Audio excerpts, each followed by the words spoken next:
Romanos 14, a partir do verso de número 10. Diz assim na minha tradução: mas tu, por que julgas teu irmão? Ou tu também, por que desprezas teu irmão? Pois todos havemos de comparecer ante o tribunal de Cristo. Porque está escrito: como eu vivo, diz o Senhor, que todo o joelho se dobrará a mim e toda a língua confessará a Deus. De maneira que cada um de nós dará conta de si mesmo a Deus. Eu quero que você ouça uma vez mais esses versículos com muita atenção. Mas tu, por que julgas teu irmão? Ou tu também, por que desprezas teu irmão? Pois todos, diga assim, todos havemos de comparecer ante o tribunal de Cristo. Vai para o verso 12 e repita comigo. De maneira que cada um de nós dará conta de si mesmo.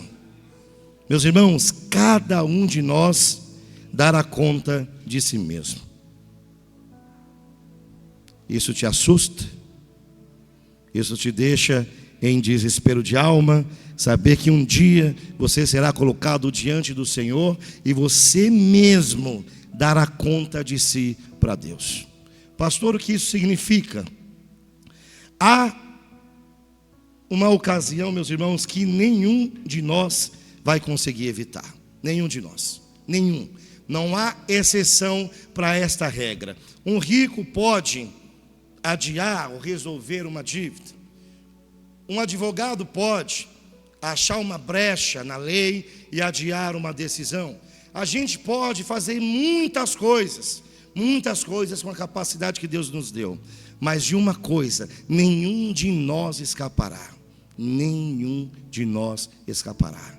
Como nós vimos aqui no verso 12, que diz que cada um de nós dará conta de si mesmo. Paulo não está falando aqui para pessoas que desconhecem a palavra de Deus. Paulo está falando para gente como nós. Gente que conhece a Deus, gente que já teve experiência com Jesus, gente que conhece a palavra de Deus, mas que ainda não entendeu o verdadeiro significado da palavra cristão. Cristão é seguidor de Cristo, cristão é imitador do Senhor. Esse homem que nós conhecemos como Paulo, tem uma frase dele que me enche de vergonha às vezes, mas me enche de uma grande esperança. Paulo diz à igreja que a igreja deveria imitar a ele, Paulo, porque imitando a ele, Paulo automaticamente estariam imitando a Jesus Cristo. Olha a identidade de Paulo, imite a mim. Ele teve a ousadia de falar: não imitem a Jesus Cristo, mas imitem a mim, porque se vocês imitarem a mim, vocês estarão imitando a Jesus Cristo. Eu te contei já aqui algumas vezes que uma certa vez um ex-pastor meu, da minha esposa, infelizmente faleceu recentemente, ele me perguntou: James, e se Deus voltasse agora? Se Jesus voltasse agora? E eu falei para ele: não, pastor, se Jesus voltar agora, eu dancei. Aquilo me assustava. Passaram meses, ele me perguntou a mesma coisa. Eu ainda tinha medo, mas hoje, se ele me perguntasse, eu falaria com toda a certeza que eu tenho no meu coração: volta, Jesus, volta, para que eu não volte ao tempo que eu tinha medo da sua volta. Nós daremos conta de nós mesmos a Jesus. A palavra não diz que Deus vai julgar a multidão.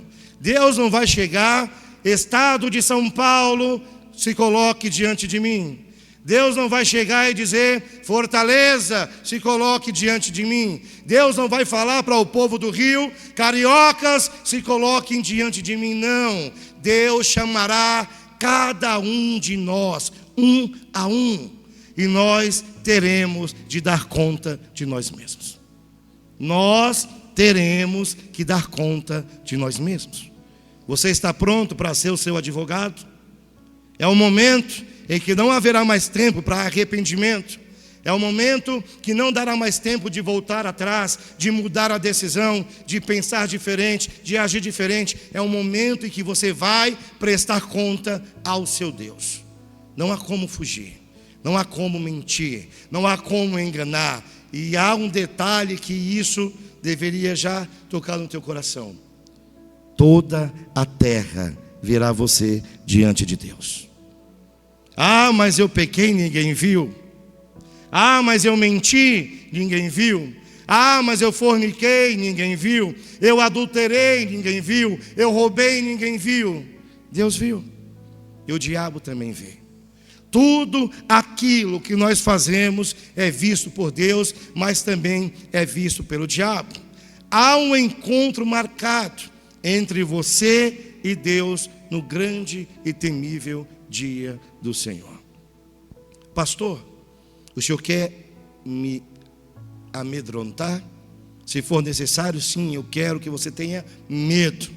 Medo de condenar tua alma ao inferno. Medo de chegar ao dia do Senhor e ouvir de Jesus Cristo: apartai-vos de mim, nunca vos conheci. Aí o pastor que estava aqui pregando a palavra, que às vezes orava e expulsava um demônio, que por vezes teve pessoas curadas através do poder de Deus, sendo usado por Deus, vai chegar naquele grande dia e falar: Senhor, Senhor, mas em teu nome eu expulsei demônios, mas em teu nome eu operei maravilhas, mas em teu nome eu curei enfermos. E Jesus vai falar: apartai-vos de mim, nunca te conheci. Não basta estar na igreja, não basta eu, pastor James, vir aqui, pregar a palavra, colocar às vezes, e eu tento com todo o meu coração, colocar temor no teu, para que você seja salvo. De nada vai adiantar eu chegar aqui, me mostrar um homem de Deus, e lá dentro da minha casa maltratar a minha esposa, dentro da minha casa não honrar a minha esposa, trair a minha esposa de todas as formas. De nada vai adiantar eu estar numa posição de honra que Deus me colocou e viver por debaixo dos panos. De nada vai adiantar. Tudo que eu digo, tudo que eu faço, eu hei de prestar contas diante do Senhor. Toda palavra torpe da minha boca eu terei que dar conta ao Senhor. Cada irmão que eu insultei, cada irmão que eu tirei da fé, cada mau testemunho que eu dei, que afastou alguém da presença de Deus, eu hei de dar conta ao Senhor. Há um encontro marcado. Você tem um encontro marcado com Deus. Quando vai ser, pastor? Deus sabe. Mas de uma coisa eu sei: você não pode entrar nessa onda que está aí fora, de que Deus é um Deus de graça, Deus é um Deus de misericórdia, e por conta disso Deus vai me perdoar. Deus não é só um espectador da tua história, Deus é um agente ativo da tua história. Ele escreveu a tua história, mas Ele te deu a liberdade de você reescrevê-la. Tem gente dentro da igreja se perdendo. Tem gente dentro da igreja, ao invés de levar a igreja para dentro de casa, tem trazido o mundo para dentro da igreja. A gente vê na internet as candombleias do Senhor. Pessoas com rituais de feitiçaria dentro da igreja. Pessoas rodopiando dentro da igreja. Pessoas mentindo no altar do Senhor. Vão prestar contas. E a conta, meu irmão, pode ser alta demais. A conta pode ser impossível de pagar. Aqui na terra, nós somos número. Nós somos para o governo apenas um CPF.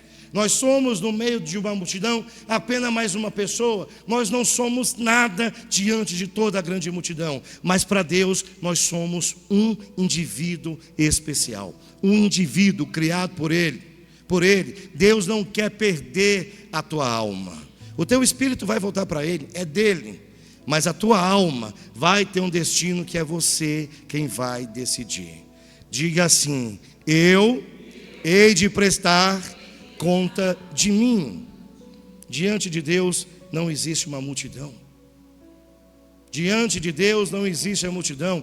Diante de Deus existe a Arlinda. Diante de Deus existe a Adriana.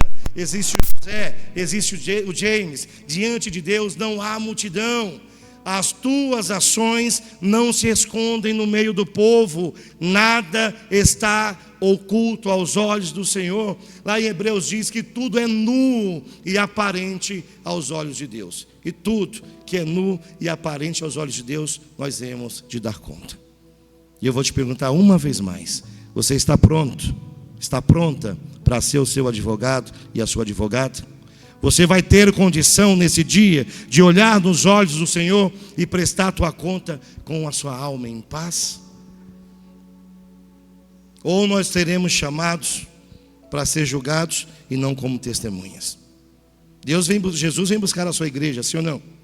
E essas pessoas que subirão ao encontro de Jesus aos céus serão chamadas como testemunhas.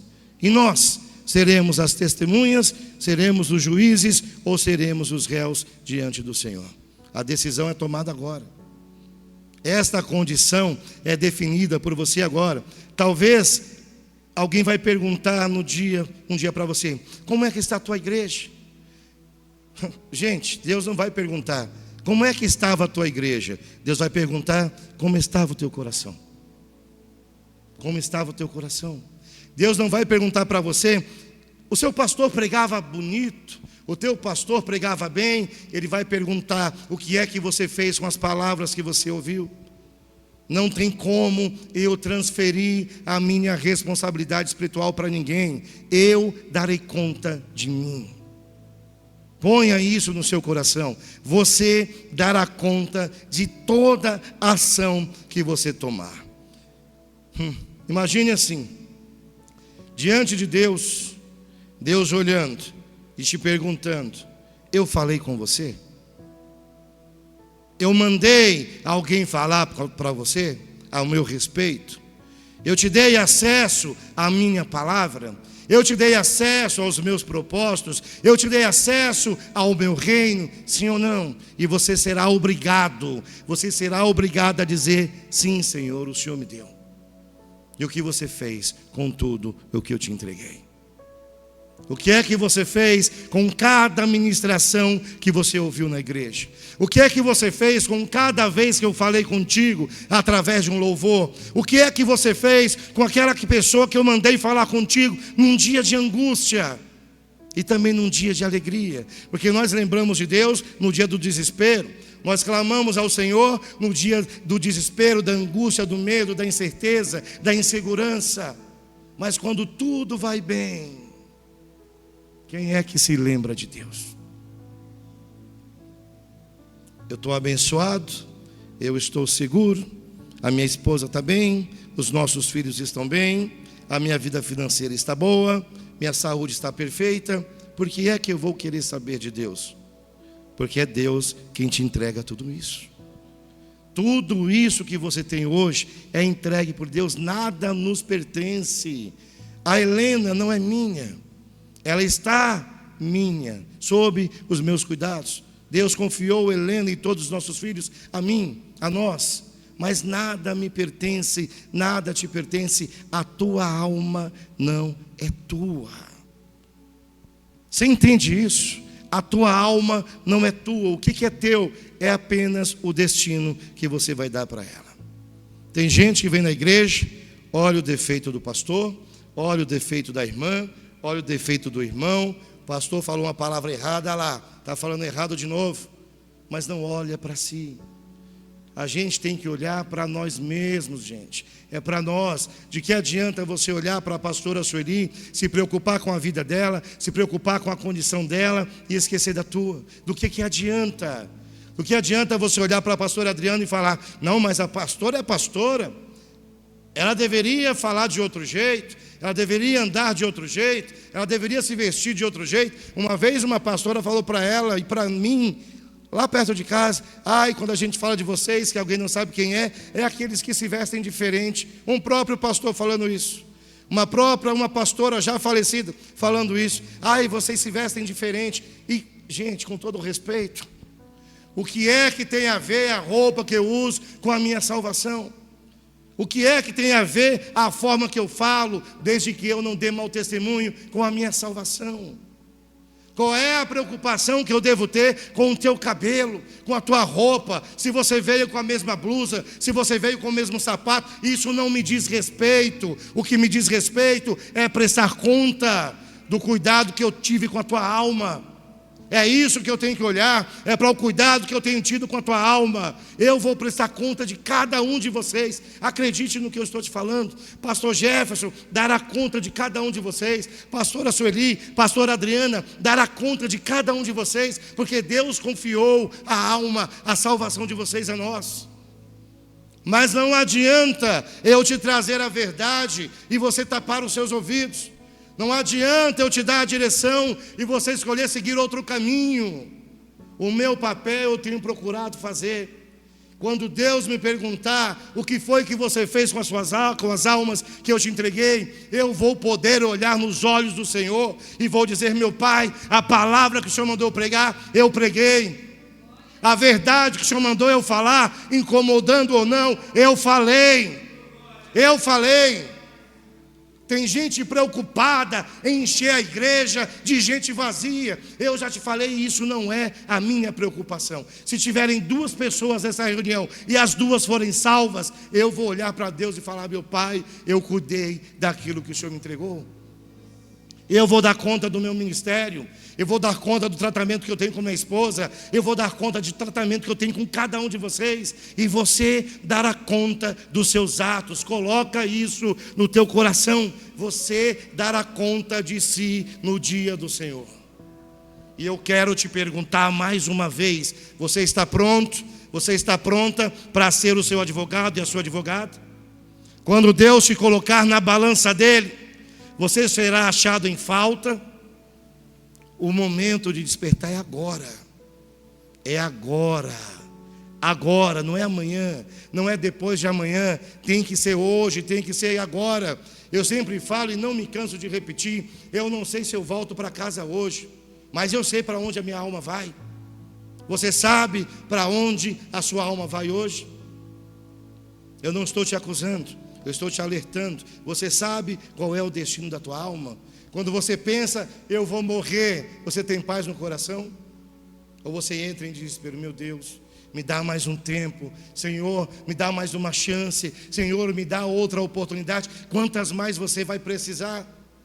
Quantas vezes mais você vai pedir perdão pela mesma coisa a Deus? Quantas vezes mais você vai cair no mesmo erro, no mesmo engano? Quantas vezes mais? Quantas vezes é necessário Deus te perdoar? Aquele homem encheu os seus celeiros. Aquele homem perturbado disse à alma dele, falando para ele mesmo: conquistei tudo o que eu queria, agora eu vou aproveitar o que eu consegui. Aí Jesus fala para ele: louco, louco, ainda hoje a tua alma será requerida. Ainda hoje a tua alma pode ser requerida. Do que adianta ganhar o mundo inteiro e perder a sua alma? Deus promete uma vida sem choro. Deus promete uma vida sem luto. Deus promete uma vida sem doenças. Deus promete um corpo glorificado. Deus promete paz eterna. Deus promete comunhão com Ele. Por que a gente insiste em trocar essas coisas por um ano de prazer, por um relacionamento errado, por um vício, por uma prática que não agrada a Deus? Por que a gente corre esse risco, pelo amor de Deus? A pessoa está fazendo a coisa errada, aí de repente vem a consciência, mas é o remorso, não é o arrependimento.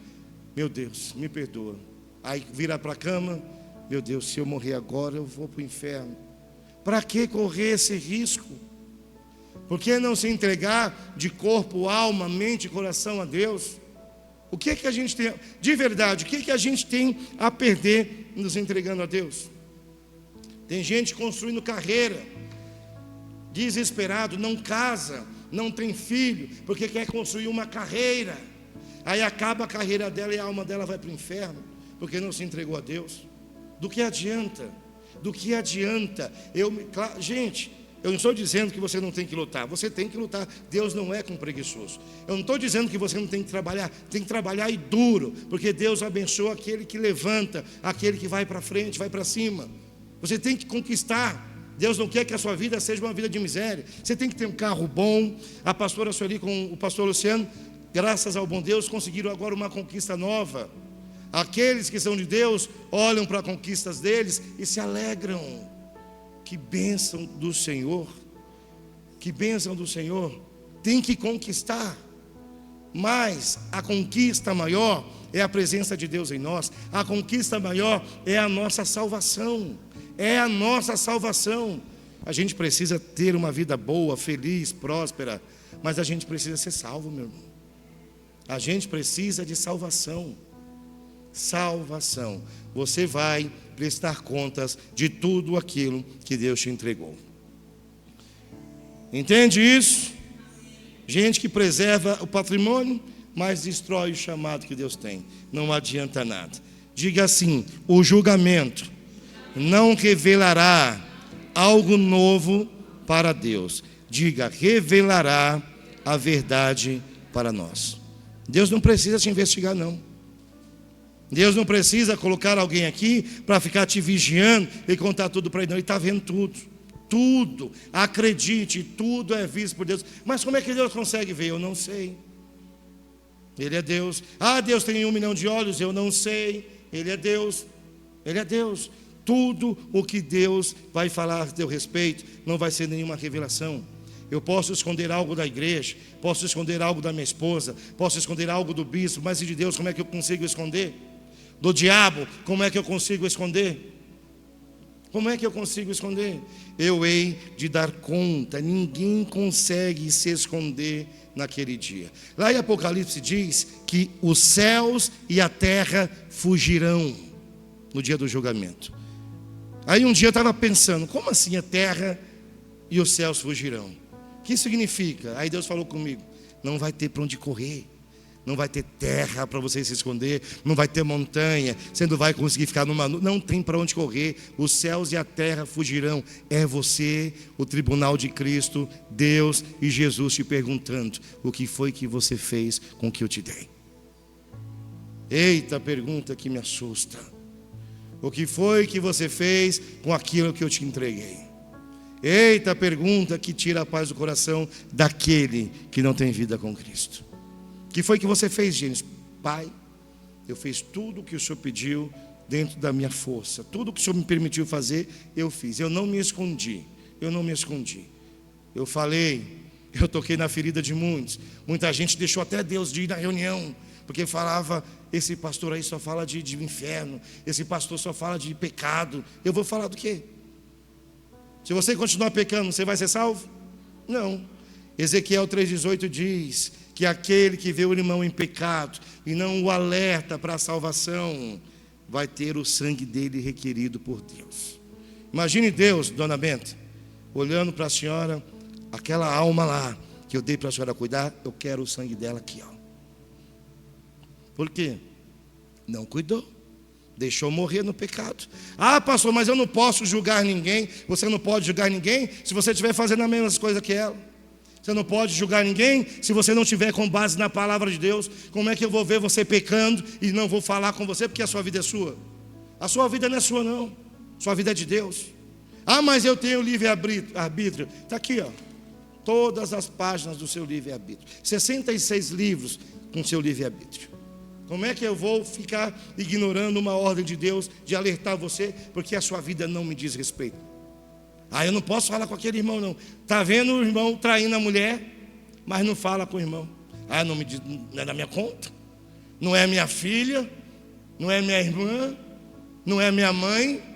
Está vendo o sujeito lá matar a fé do outro, mas não fala nada. Não, não tenho nada a ver, a minha família está salva. Eu estou cuidando da minha casa. Deus vai requerer sangue da mão daquele que ele enviou alguém e não cuidou. Lá naquele dia, não vai ter título de pastor, não. Não vai ter título de bispo, não vai ter título de juiz, não vai ter título de doutor, não vai ter título, não. Lá todos os títulos cairão, mas não somente os títulos cairão, todas as máscaras cairão. Ah, mas Deus não envergonha ninguém. Envergonha o evangelho para tu ver. Ah, mas Deus naquele dia não vai envergonhar ninguém. Envergonha o evangelho para você ver. Sacrifica a Cristo todo dia de novo, para você ver se você não vai ser envergonhado. Ah, mas Deus, quem envergonha é o diabo. Vai nessa.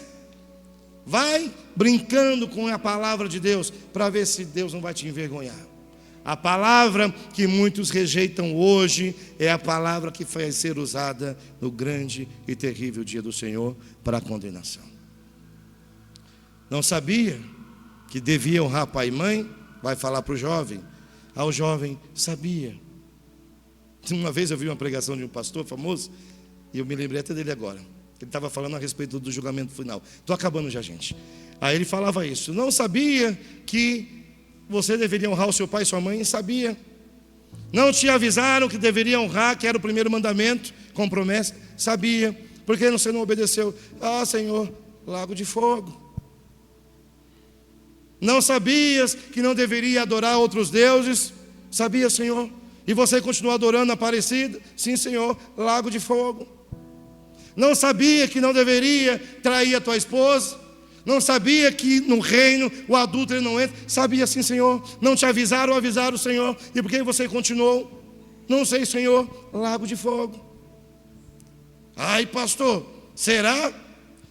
Não ouvistes que o ladrão não entra no reino? Ouvi, sim, Senhor. E continuou roubando? Continuei, sim, Senhor. Não tinha emprego? Tinha, sim, Senhor. Foi escolha tua? Foi, sim, Senhor. Lago de fogo. Lugar de tormento, onde haverá choro e ranger de dentes. Mas Deus é Deus justo, é piedoso. A referência no dia do julgamento, gente, não vai ser o seu pastor. A referência no dia do teu julgamento não vai ser o teu marido, não vai ser a sua esposa. A referência para Deus no dia de julgamento é Jesus. Ou a gente assume a identidade de Jesus, ou seremos levantados naquele dia apenas para receber a nossa condenação. E não precisa coisa grande não. Não precisa ser coisa grande não. O pecado começa pequeno. A gente mente aqui, faz uma coisinha ali, outra acolá, ninguém viu, não aconteceu nada, o diabo não envergonhou. Aí vai fazendo, daqui a pouco está preso nas mãos de Satanás. Mas Deus, diga assim, Deus é Deus de misericórdia, é Deus de graça, é Deus de perdão. Mas eu te pergunto, até quando? Até quando você vai pedir perdão para Deus? Até quando você vai pedir perdão pelo mesmo pecado? Até quando você vai pedir perdão pelo mesmo erro? Até quando? Até quando? Para a gente finalizar, Romanos 14, verso 10. Mas tu, porque julgas teu irmão, ou tu também, porque desprezas teu irmão, pois todos havemos de comparecer ante o tribunal de Cristo, porque está escrito: como eu vivo, diz o Senhor, que todo joelho se dobrará a mim e toda língua confessará a Deus. Diga comigo, de maneira que cada um de nós dará conta de si mesmo a Deus. Agora diga, eu darei conta de mim a Deus. Deus não vai aceitar suas desculpas. Naquele dia não. Hoje Ele aceita. Hoje Ele te perdoa. Naquele dia não. Ah, mas o ladrão na cruz roubou a vida inteira. Aí no último momento ele pediu perdão e Jesus prometeu o paraíso para ele.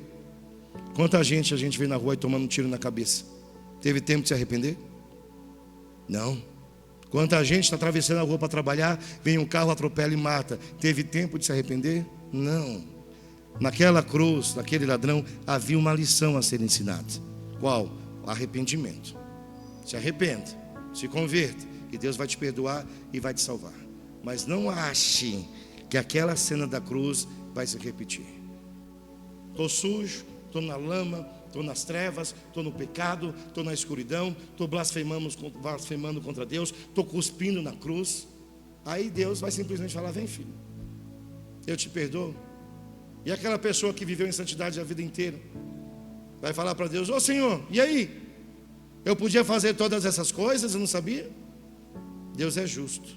Deus não vai te salvar se você não merecer a salvação. Ah, mas eu mereço? Não, você não merece, eu também não. É graça, é dom de Deus. Mas se a gente não se esforçar ao menos, a gente vai perecer. E um dia nós hemos de dar conta de nós mesmos a Deus. Amém? Feche os teus olhos. Coloque a mão no teu coração. Soberano Deus de Israel, em nome de Jesus, nós damos graças por esta palavra, Pai. Eu te peço, meu Deus, que o Senhor venha agora com o teu Espírito, que é santo e poderoso, sobre cada um de nós. Nos dá, meu Pai, a consciência das nossas ações. Espírito Santo, a palavra diz que o Senhor é aquele que nos convence do pecado, da justiça e do juízo. Não se afaste de nós, meu Pai. Venha habitar em nós, para que nós possamos ouvir a Tua voz e podermos, naquele grande dia, dar conta de nós mesmos com a alma em paz, em alegria, em nome do Senhor Jesus. Diga assim: Senhor meu Deus, me ajuda a andar em retidão diante do Senhor. Diga: Senhor meu Deus, me dá força para dizer não ao mundo, para dizer não ao pecado e dizer sim à Tua vontade, em nome de Jesus. Diga amém. Nós vamos prestar contas, mas as nossas contas, nós que já estamos conhecendo a palavra, será de alegria e de paz, em nome de Jesus. Amém? Que Deus fale mais ao seu coração e que sua vida seja mais que abençoada, em nome de Jesus. Aplauda o nosso Deus.